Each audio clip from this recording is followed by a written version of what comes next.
लोक सुपासी।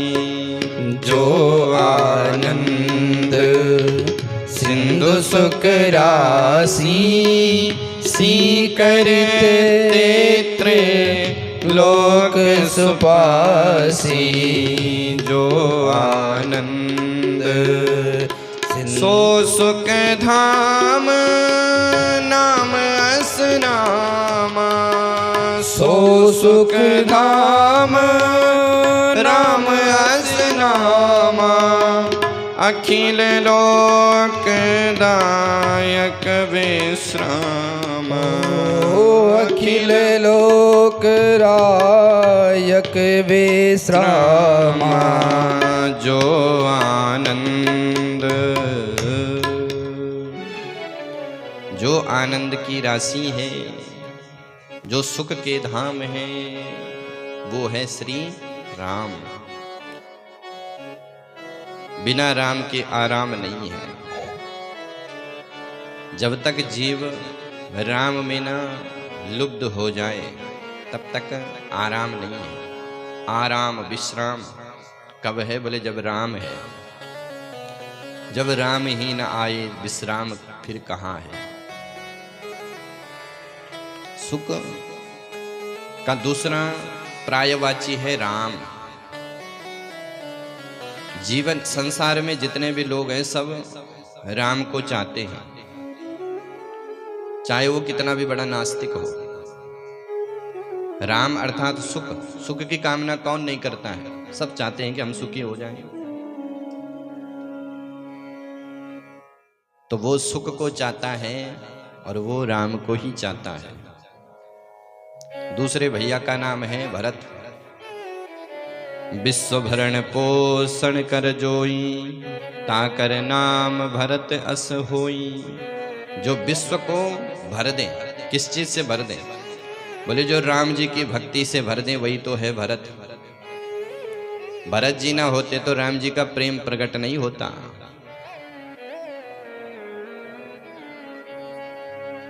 राम जी भरत जी से कितना प्रेम करते हैं। तो भरत जी प्रेम के साक्षात वपु है। तीसरे भैया है लक्ष्मण, लेकिन लक्ष्मण जी का नामकरण सबसे अंत में किया। तीसरे नंबर पर किसका किया? बोले शत्रुघ्न का। जाके सुमिरन तेरे पुनासा, नाम शत्रुघ्न वेद प्रकाशा। और चौथे नंबर पर लक्ष्मण जी का नामकरण किया। जबकि लक्ष्मण तीसरे नंबर के हैं तो चौथे में क्यों किया? बोले लक्ष्मण सबके आधार है, शेष है तो सबके आधार है। और आधार सबसे नीचे होता है, नींव जो होती है सबसे नीची होती है। लक्षण धाम राम प्रिया, सकल जगत आधार। गुरु वशिष्ठ तेहि राखी हो, लक्ष्मण नाम उधार। सकल जगत आधार, जो समस्त जगत के आधार है। और राम प्रिय है, राम जी के अत्यंत प्रेमी है लक्ष्मण जी। राम जी का वियोग सबसे हुआ लेकिन लक्ष्मण जी से कभी नहीं हुआ। दशरथ से राम जी का वियोग हुआ, माताओं से वियोग हुआ, सीता जी से वियोग हुआ, लेकिन लक्ष्मण जी से राम जी का वियोग नहीं हुआ। और जिस दिन वियोग हुआ उस दिन राम जी ने अपने शरीर को ही छोड़ दिया। तो ऐसे हैं लक्ष्मण जी महाराज। चारों भैयाओं ने सुंदर सुंदर लीला भी करी।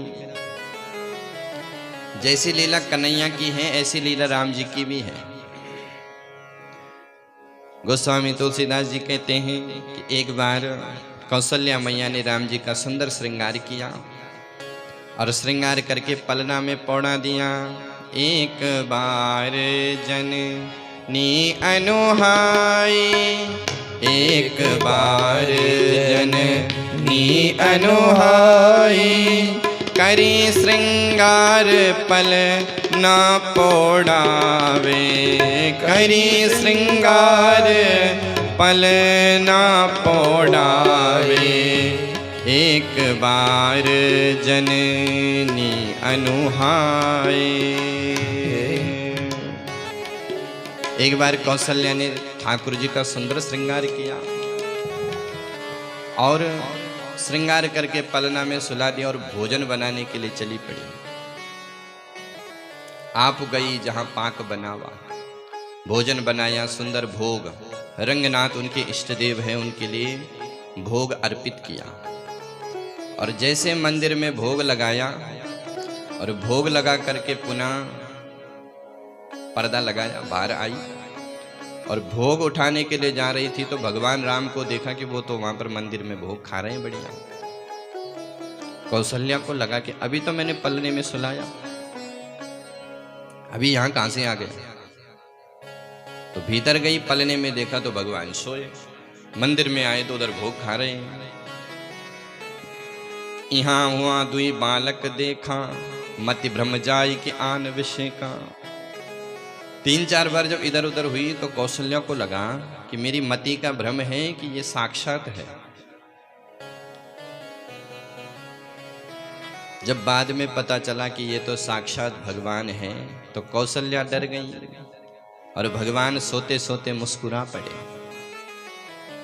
और मुस्कुराते हुए भगवान के मुखमंडल में जैसे कन्हैया ने अपनी मैया को पूरे ब्रजमंडल का दर्शन कराया, ब्रह्मांड का दर्शन कराया, ऐसे ही राम जी ने भी मां कौशल्या को पूरे ब्रह्मांड का दर्शन कराया।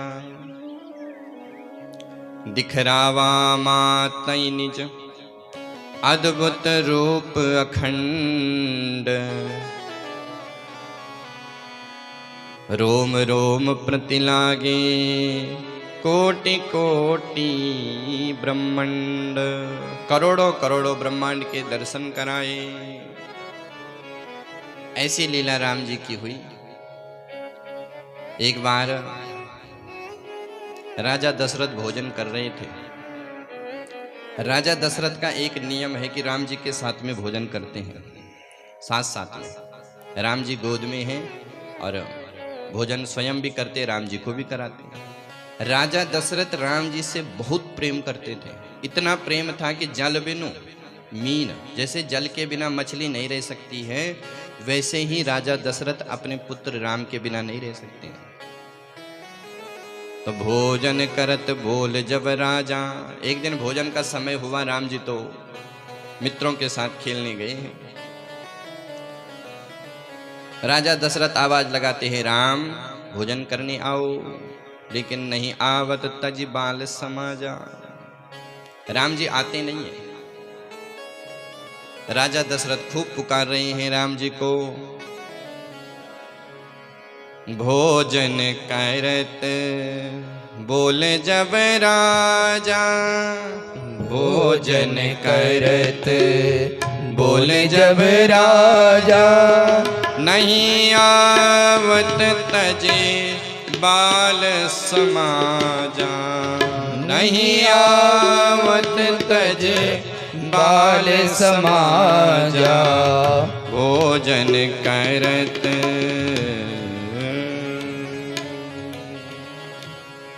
नहीं आवत तजी। तो कौशल्या जाती है। कौशल्या जब बोले न जाई, ठुमुक ठुमुक प्रभु चले पर आई। राम जी भाग रहे हैं, पकड़ करके कौशल्या मैया ने लाया और बरबस जबरदस्ती राम जी की, दशरथ जी की गोदी में बिठाया। अब राम जी को बड़ा बुरा लगा कि मेरे मित्र मेरा इंतजार कर रहे होंगे और मैया ने तो पकड़ के ला दिया। तो अब राजा दशरथ भोजन कर रहे, राम जी को भी भोजन करा रहे हैं, लेकिन राम जी का मन नहीं लग रहा। राम जी सोचते हैं कि देखो मैं इनका मित्र हूं, सका। और सका का अर्थ क्या होता है? सा खेलती, सा खादती, सा सका। तो राम जी अब चंचल मन से इधर उधर देख रहे हैं, भागने का मौका ढूंढ रहे हैं। राजा दशरथ भोजन करा रहे हैं, लेकिन राम जी भागने का प्रयास कर रहे हैं।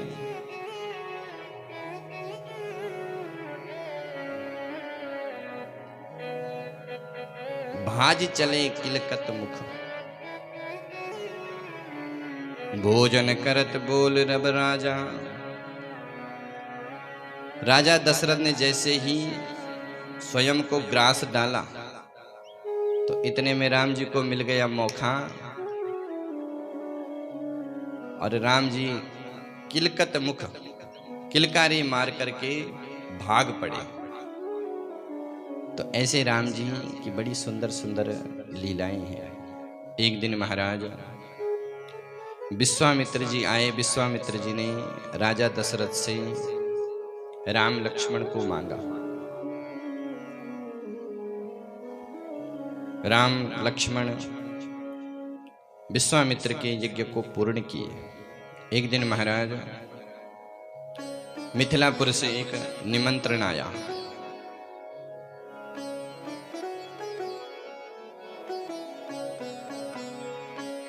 मिथिला राम जी की ससुराल है। तो मिथिला से एक निमंत्रण आया कि सीता स्वयंवर हो रहा है और विश्वामित्र जी ने वो निमंत्रण राम जी को सुना दिया। और राम जी ने जैसे सुना तो राम जी को बड़ा हर्ष हुआ, बड़े प्रसन्न हुए। अच्छा, प्रसन्न क्यों हो रहे हैं?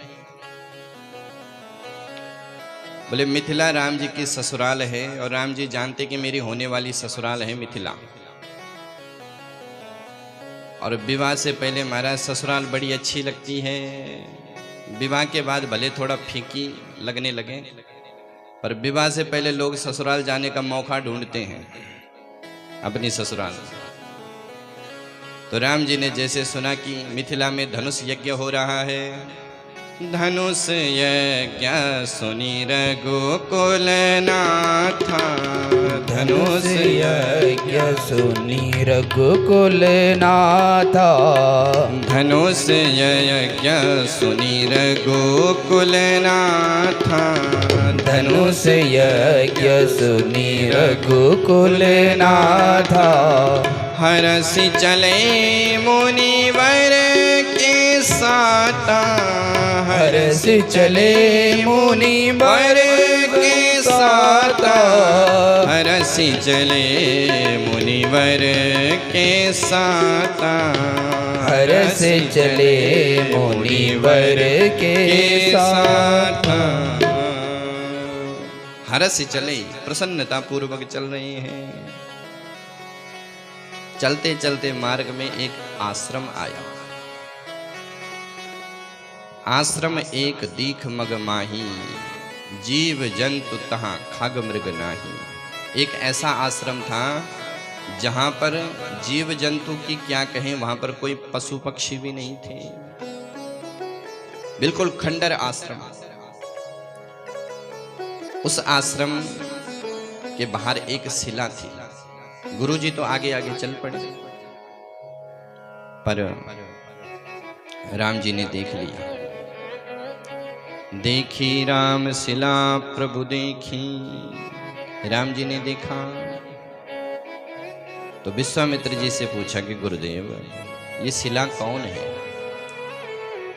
स्त्री की आकार जैसी ये शिला कौन है? तो राम जी ने पूछा तो गुरु जी ने पूरी कथा सुनाई। गौतम नारी श्राप वस उपल दे रघुवीर, चरण कमल रज चाहती, कृपा करो रघुवीर। हे राघव, ये गौतम की स्त्री है, ये तुम्हारी प्रतीक्षा कर रही है, तुम इसको अपने चरणों से स्पर्श करो, ये तुम्हारे चरणों की रज चाहती है। राम जी ने पूछा गुरुदेव ये रज ही क्यों चाहती है? बोले राम, इसका पतन रज से ही हुआ, इसलिए ये तुम्हारे चरणों की रज चाहती है। तो राम जी ने उसका स्पर्श किया। जैसे स्पर्श किया तो पत्थर की आकृति को छोड़ करके वो एक सुंदर नारी के रूप में परिणित हो गई। और राम जी की बड़ी सुंदर स्तुति अहिल्या ने करी और स्तुति करके गई पति लोग आनंद भरी। अपने पतिलोक को चली गई। अब राम जी महाराज मिथिला में प्रवेश कर रहे हैं और मिथिला के वासियों ने जैसे राम जी को देखा तो सब दौड़ पड़े भगवान को देख करके। धाये धाम काम सब त्यागी, धाई धाम का अवसर सब त्यागी, मनहु रंक निधि लूटन लागी, मनहु रंक निधि नूतन लागे। धाये धाम काम सब त्यागी, धाई धाम सब हम सब त्यागी। धाये धाम दौड़ पड़ी सब। सारी मिथिला की नर नारियां दौड़ती दौड़ती कह रही हैं, अरे सखी देख देख पूतना को ताड़का को मारने वालों, वो छोरा आ गयो है। एक कहती है इसने तो विश्वामित्र के यज्ञ को पूरा किया है। सब झरोके से देख देख करके राम जी का खूब स्वागत कर रहे हैं। इधर महाराज राजा जनक ने दिव्य सभागार बनाया है। उस सभागार में अनेक अनेक राजा आए हैं। देश देश के भूपति नाना, बड़े बड़े विशालकाय राजा आए हैं। शिव जी का दिव्य धनुष रखा हुआ है। राजा जनक के जो सेनापति हैं उन्होंने अपनी घोषणा सुनाई, जो इस धनुष को तोड़ेगा उसे बिना शर्त से उसके साथ सीता जी का स्वयंवर किया जाएगा। तो सभी आए हैं। तो भगवान राम और लक्ष्मण भी विश्वामित्र जी के साथ आए। पर राजा जनक ने एक विशेष मंच का निर्माण कर रखा है। सबके लिए तो आसन है, लेकिन एक विशेष मंच बनाया है। क्योंकि राजा जनक ज्ञानी है और वो जानते हैं कि मेरी बेटी का स्वयंवर किसके साथ होगा, इसलिए तो विशेष मंच का निर्माण किया। सब मंचन ते मंच एक सुंदर विशद विशाल, गुरु समेत दो बंधु तहाँ बैठा रे महिपाल। विश्वामित्र जी के साथ दोनों भाइयों को राजा ने उस विशेष मंच पर बिठाया। अब तो महाराज शर्त हुई, सारे राजा धनुष तोड़ने के लिए तैयार हो रहे हैं। तमकी ताकी तकी शिव धनु धरई, ऐसे उठ रहे हैं मानो जैसे गरुड़ होता है। जैसे गरुड़ सर्प को मारता है, ऐसे ही राजा चल रहे हैं। पर महाराज शिव धनुष तो ऐसा है कि वो टरई न टारई, हिल भी नहीं रहा है। सारे राजा एक एक करके जा रहे हैं। चले इष्ट देवन सिरुनाई, राजा उठ रहे हैं और धनुष तोड़ रहे हैं। चले इष्ट देवन सिरुनाई, मानो उनके इष्ट देव उनको ही प्रणाम कर रहे हैं। जबकि होना तो ऐसे चाहिए था कि पहले इष्ट देव को प्रणाम करो। अच्छा, इन राजाओं की स्थिति ऐसी है कि एक उठ रहा है और अपने इष्ट देव को प्रणाम कर रहे हैं। मानो किसी का इष्ट देव है गणेश जी, तो राजा उठता है, हे गणेश जी महाराज धनुष टूट जाए। तब तक जो और राजा हैं 10,000 राजा, वो कह रहे हैं वो अपने इष्ट देव को पुकार रहे हैं कि हे प्रभु इससे धनुष ना टूटे। तो चले इष्ट देवन सिरुनाई, सब अपने अपने इष्ट देव को पुकार रहे हैं। पर किसी से भी जब धनुष नहीं टूटा तो 10,000 राजा एक ही बार खड़े हो गए। भूप सहस 10 एक ही बारा, 10,000 राजा एक ही बार उठ गए और सब एक ही बार धनुष को तोड़ने लग गए। कोई अगर इन राजाओं से पूछे कि भैया मान लो कि 10,000 राजाओं से धनुष टूट गया, तो विवाह किसके साथ होगा? तो इनका जवाब एक ही होता कि पहले तो हम धनुष तोड़ेंगे, फिर उसके बाद आपस में युद्ध करेंगे। ये सब मूर्ख राजा है, पर फिर भी धनुष नहीं टूटा। जब धनुष नहीं टूटा तो जनक जी महाराज क्रुद्ध हो गए। जनक जी ने भरी सभा में सबका अपमान कर दिया। कि सुनो सारे राजाओं, मैं जान गया कि इस पृथ्वी में अब कोई वीर नहीं है, वीर विहीन मही में जानी। जैसे ही राजा जनक ने ऐसा कहा तो लक्ष्मण जी महाराज उठ करके खड़े हो गए। लक्ष्मण जी कहते हैं कि हे जनक, तुमने अनुचित बात कही है। यहाँ पर रघुकुल के राजा भी बैठे हैं। लक्ष्मण जी कहते हैं कि राजन, यदि मेरे भैया मेरे को आदेश दे तो इस धनुष की बात क्या, मैं तो इस पृथ्वी को ही उठा लूं, इस पृथ्वी को मैं गेंद की तरह उछाल करके फेंकूं और इस पृथ्वी को लेकर के 100 योजन तक मैं दौड़ लगाऊं। लक्ष्मण जी ने खूब फटकारा जनक जी को। अब विश्वामित्र जी ने समझ लिया कि धनुष टूटने का समय आ गया है।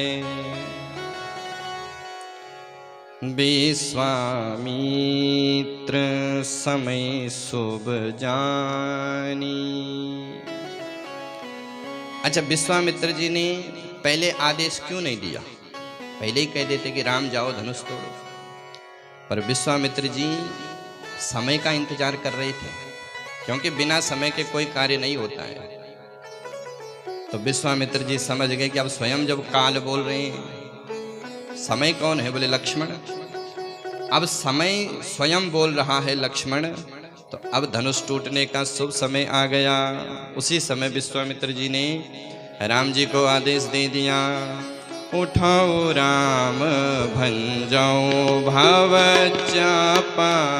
उठाओ राम भंजाओ भव चापा। उठाओ राम भंजाओ भाव चापा। उठाओ राम भंजाओ भव चापा। मेटाओ तात जनक परितापा। मेटाओ तात जनक परितापा। उठाओ राम भंजाओ भव चापा। उठाओ राम भंजाओ भव चापा। उठाओ राम भंजाओ भव चापा। हे राम उठो और धनुष को तोड़ो। अब राम जी उठे और राम जी धनुष की ओर जा रहे हैं। ऐसे चल रहे हैं मानो जैसे कोई हाथी चलता है। चले सकल जगत के स्वामी, मत मंजु इव कुंजर गामी। ऐसे चल रहे हैं मानो जैसे हाथी की चाल होती है, धीरे धीरे धीरे धीरे। अच्छा, हाथी का उदाहरण क्यों दिया? कोई और उदाहरण दे देते। बोले हाथी जब चलता है तो हाथी की चाल बड़ी मस्त होती है, और किसी गांव में अगर हाथी आ जाए तो लोग प्रणाम करते हैं, गणेश जी महाराज आए हैं। लोग हाथी का खूब स्वागत करते हैं, लेकिन हाथी का जितना स्वागत होता है हाथी के पीछे उतने कुत्ते भी होते हैं, वो खूब भौंकते हैं हाथी के पीछे। पर हाथी को उन कुत्तों से कोई लेना देना नहीं है, वो भौंकते रहे। अच्छा, इन कुत्तों से पूछा जाए कि तुम भौंक क्यों रहे हो, तो इनका एक ही जवाब होता कि हमें हाथी से कोई मतलब नहीं है, पर हाथी के सामने जो स्तुति हो रही है, हाथी के सन्मुख जो स्तुति हो रही है वो हमसे देखी नहीं जा रही है। और कुत्ते जो होते हैं वो पीठ के पीछे ही भौंकते हैं, मुंह के आगे नहीं भौंकते हैं।